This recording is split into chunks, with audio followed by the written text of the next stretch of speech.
আসসালামু আলাইকুম। আমরা প্রত্যেকেই ইন্টারনেট ইউজ করি, সেটা মোবাইলের মাধ্যমে হোক, কম্পিউটারের মাধ্যমে হোক বা ল্যাপটপের মাধ্যমে হোক, যার মাধ্যমে হোক না কেন। কিন্তু আমরা কি জানি নেটওয়ার্ক কিভাবে কাজ করে? সো এই ভিডিওতে আমি একটা নেটওয়ার্ক ডিজাইন করব, সেটা একটা ইউনিভার্সিটির জন্য। এবং একটা ইউনিভার্সিটিতে 4টা ল্যাব থাকবে, এবং প্রতিটা ল্যাবে ডিফারেন্ট সাইজের কম্পিউটার থাকবে। ফর এক্সাম্পল, আমরা ল্যাব এ তে 24টা কম্পিউটার থাকবে, ল্যাব বি তে 20টা, ল্যাব সি তে 12টা, বা ল্যাব ডি তে 14টা।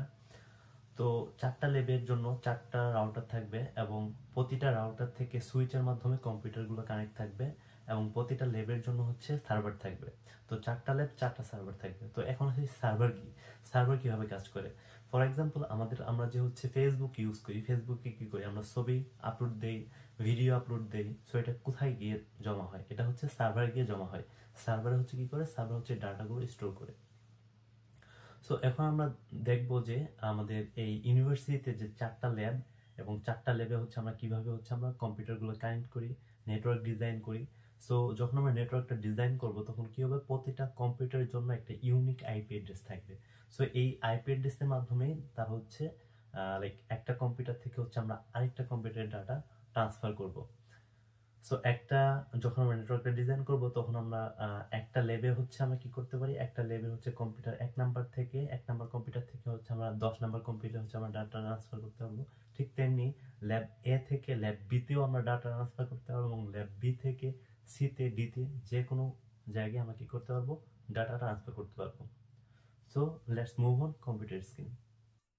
সো অলরেডি আমার 4টা ল্যাব তৈরি করা আছে। যেহেতু সময় কম, আমি আবার নতুন করে করব না, কারণ এগুলো যদি আমি নতুন করতে চাই তাহলে অনেক টাইম লাগবে।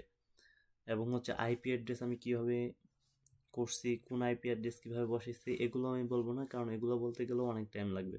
সো আমি জাস্ট কনফিগারেশনগুলো দেখাবো। ফার্স্ট আমি কনফিগারেশনগুলো দেখাই নিব। সো ফার্স্ট আমি কি করছি, আমি রাউটারগুলো কনফিগারেশন করছি। রাউটারগুলো কি করছি, আমি যদি রাউটারে ক্লিক করি, এখানে আমি রিপের মধ্যে যদি যাই, এই রিপের মধ্যে আমি এই যে দেখতেছি আমার প্রথম যে নেটওয়ার্ক যেটা আছে সিরিয়াল নাম্বার, সেটা আমি দিচ্ছি নেটওয়ার্ক আইপি। দেন থার্ড, দেন আরেকটা যেটা কানেক্ট আছে 192, সেটা আমি দিছি। তারপর আমি কি করছি, এই সিরিয়াল পোর্ট যেটা আছে, সিরিয়াল নাম্বার 001 যেটা আছে, আমি সেটা দিছি। 001-এ যেটা আছে যেটা দিছি। তারপর ফার্স্ট ইথারনেট জিও যেটা আছে, সো এগুলো দিছি, এবং পোর্টগুলো অন করে দিছি। রাইট? সো আমি রাউটার কনফিগারেশন করছি, সবগুলো রাউটার কনফিগারেশন করছি। তারপর সার্ভার কনফিগারেশন করছি। সার্ভারের জন্য আমি এইখানে আইপিতে আইপি বসাইছি, ডিএইচসিপিতে আছে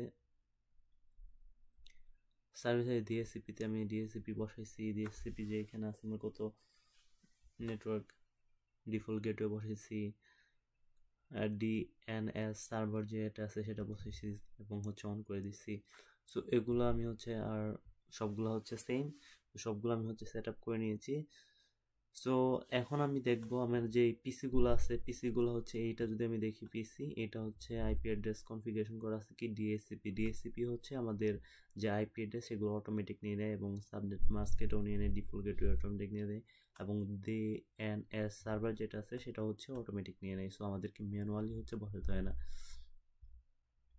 আমি যদি এই কম্পিউটারটা দেখি, এই কম্পিউটারটাতে এখনো স্ট্যাটিক আছে। সো আমি যদি এই যে ডিএসসিপি করে দিই, তাহলে অটোমেটিক কি করে নিবে, আর অটোমেটিক আমার ডিএনএস সার্ভার ডিফল্ট গেটওয়ে এগুলো নিয়ে নিছে। রাইট? সো এবার আমি নেটওয়ার্ক চেক করব। ফর এক্সাম্পল, আমি যদি ডাটা সেন্ড করি এই কম্পিউটার থেকে এই কম্পিউটারে, সো এটা সাকসেসফুল। রাইট? এরপর আমি যদি চাই যে এই কম্পিউটার থেকে আমি এই কম্পিউটার ল্যাব এর কম্পিউটার থেকে আমি ল্যাব ডি এর যে কম্পিউটার সেইখানে আমি ডাটা সেন্ড করবো। সো সেটাও কি হয়েছে, সাকসেসফুল। সো এবার আমি যদি চাই ল্যাব এ থেকে, ল্যাব এর কম্পিউটার থেকে আমি ল্যাব, এটাও সাকসেসফুল। রাইট? এরপরে আমি এই ল্যাব সি থেকে, ল্যাব বি থেকে ল্যাব সিতে আমি পাঠাবো।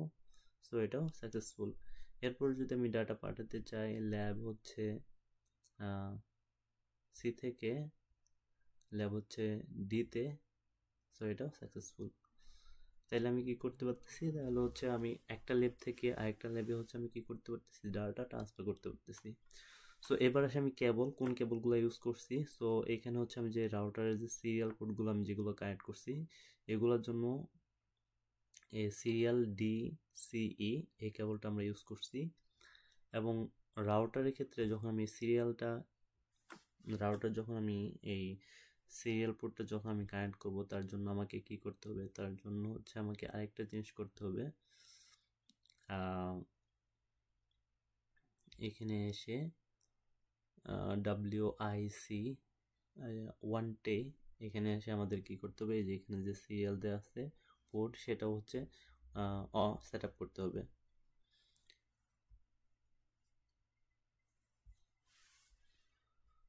সো